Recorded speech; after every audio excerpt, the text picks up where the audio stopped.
Esta noche agradezco a Francisco Rivas, director general del Observatorio Nacional Ciudadano, que platique con nosotros, porque ellos dan seguimiento puntual, permanente a estos temas. Francisco, gracias por estar en República H.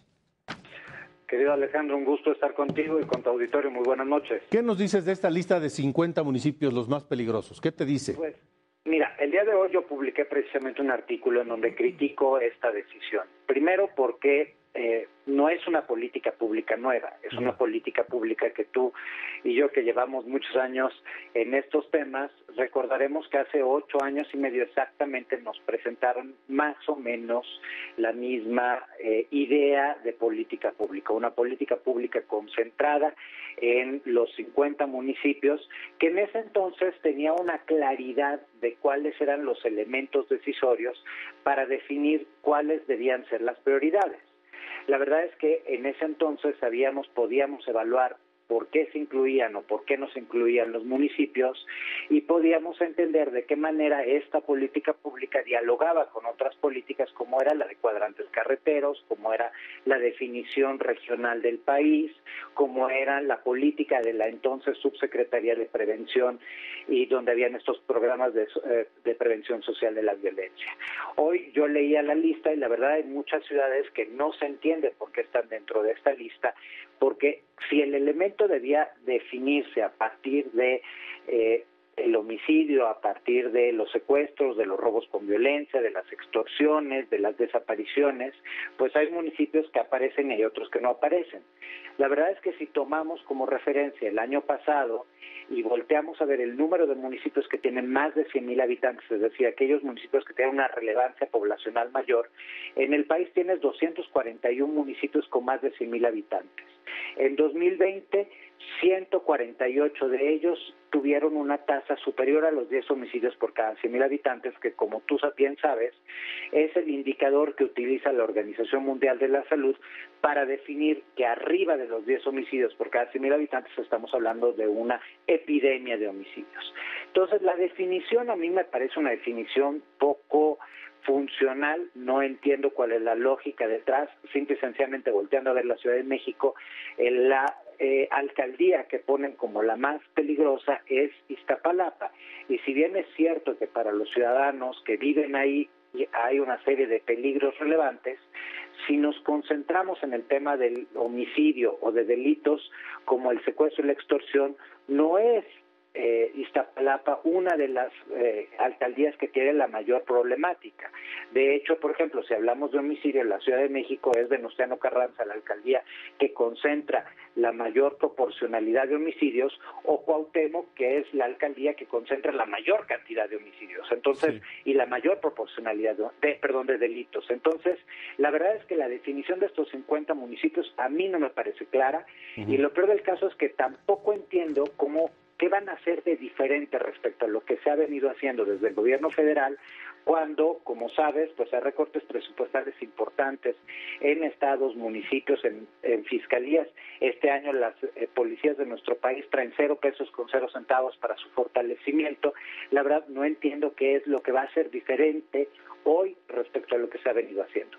Francisco, tengo que hacer una pausa. Te pediría que nos aguantes en la comunicación, porque yo quisiera saber de qué sirve, cuál es la utilidad de conocer esta lista si las cosas no han mejorado y no pintan para mejorar. Regresamos contigo y regresamos a República H en un momento más y hablaremos de... Regresamos, estamos en República H, gracias al maestro Francisco Rivas, director general del Observatorio Nacional Ciudadano. Hablábamos, Francisco, de esta lista de los 50 municipios más peligrosos que se dio a conocer, pero mi pregunta es, ¿de qué sirve que se publique esa lista? ¿De qué sirve que se haga y se dé a conocer si la situación es un ranking que se mueve y la inseguridad no se alivia, ¿no? Bueno, esta presentación, como recordarás, viene precisamente después de esta reunión que tuvo el presidente con los gobernadores de Morena, tanto los gobernadores en funciones como los gobernadores electos. Y la idea era precisamente lanzar una nueva política de seguridad para estos municipios que aparentemente son los que concentran la mayor problemática de violencia. Yo vuelvo a insistir, para que tú puedas hablar de violencia, tienes que definir qué significa violencia y tienes que definir cuáles son las fronteras que hacen diferente la violencia que se tiene en Cajeme a la violencia que tenemos en Iztapalapa, a la violencia que tenemos en Acapulco. No puedes considerar que son iguales porque no todas tienen la misma génesis ni todas tienen el mismo efecto. Y en ese sentido, uno de los grandes fracasos de la propuesta en su momento del gobierno de Peña fue precisamente que se centraban en los municipios sin considerar que finalmente pues, el delito migraba con una facilidad extrema de una zona geográfica a otra. Entonces, ahí donde se concentraba en un principio la presencia de fuerzas federales, de recursos económicos, de colaboración institucional, pues en poco tiempo había que reconfigurar la política, tan es así que tuvo varios cambios esta política y nunca alcanzó a ser plenamente efectiva porque el problema principal fue el abandono de Policía Federal, fue el abandono de la PGR, el abandono de las policías y procuradurías estatales en términos de recursos, crecimiento, apoyo, profesionalización, depuración, combate a la corrupción, etcétera. Y eso, pues, finalmente no acaba favoreciendo los problemas reales. De hecho, nosotros, recordarás, hace algunos meses, y lo platicamos tú y yo porque lo presenté en este mismo espacio, elaboramos uno de los análisis puntuales, tanto sobre la política de seguridad como sobre el gasto en seguridad, y lo pueden encontrar en nuestra página, porque precisamente de poco nos sirve tener una lista. De poco nos sirve lanzar una nueva política en donde no se invita a la mitad del país porque no estuvieron invitados en esta reunión los gobernadores de oposición, porque no se usó el instrumento adecuado para generar este parlamento que es el Consejo Nacional de Seguridad Pública, en donde participa el Gabinete de Seguridad con las entidades, con un representante de los municipios, con la sociedad civil, que tiene un espacio como invitados permanentes, y se utiliza un espacio completamente diferente, con una poca claridad de qué va a ser esa novedad.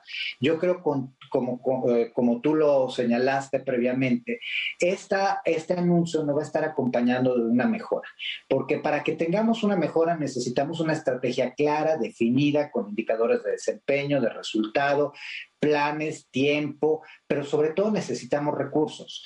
La Fiscalía General de la República anda más o menos por los mismos recursos que tenía la PGR en los tiempos de Fox, cuando el país ha empeorado notoriamente. No hablemos, insisto, de las policías, de las procuradurías, de las fiscalías, tanto estatales como locales, municipales, porque ahí tenemos un absoluto desastre. La cooperación internacional también se ha mermado. Entonces, acciones que por sí mismas no logran generar una transformación de estos índices de seguridad.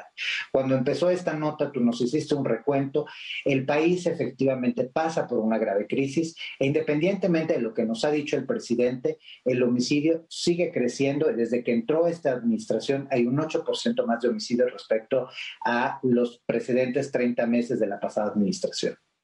Pues Francisco, te agradezco mucho que hayas estado hoy con nosotros en República H. Un gusto como siempre y los invito a seguirnos en el observatorio. Muchas gracias, Alejandro. Gracias. Francisco Rivas del Observatorio.